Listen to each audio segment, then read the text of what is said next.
ভাই টিস্যু কত করে? 20 টাকা পিস। আচ্ছা আমাকে এক পিস দেন।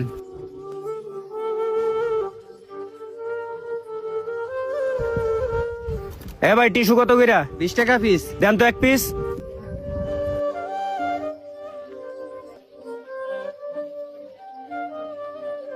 এই টিস্যু কত করে?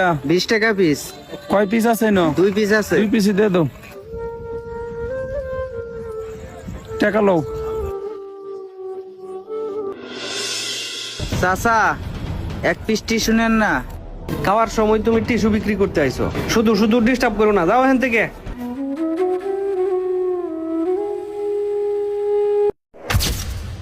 এই টিস্যু লাবায়াস্তা, এদিকে আসো, এদিকে আসো। বায়েস্তা, এক প্যাকেট টিস্যু কত টাকা দাম? 20 টাকা। তাহলে তোমার পুরো বক্স কত টাকা? এক প্যাকেটে পুরা 10 পিস আছে, আর 10 পিসের দাম 200 টাকা। তাহলে আমাকে এক পিস দাও।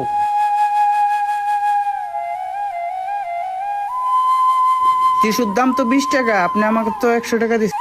আরে বাবা, কোনো সমস্যা নাই, তুমি 100 টাকায় রেখে দাও। চাচা, আমি কারো দয়ের টাকা নিতে চাই না, আমি পরিশ্রম করে টাকা উপার্জন করতে চাই। কারণ মানুষের কাছে হাত পাতা গুনাহের কাজ, এর তনে পরিশ্রম করে টাকা কামানো অনেক ভালো।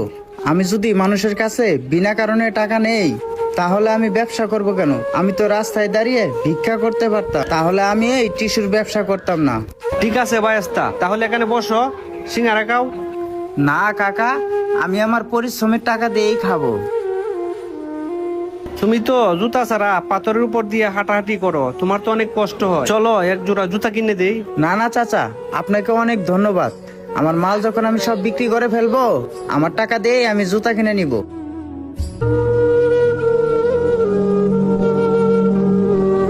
এই দাও।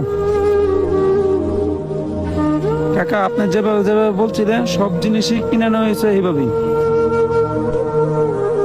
কাকা, আমি একটা জিনিস বুঝলাম না, আপনি এতগুলো টিস্যু দিয়ে কি করবেন?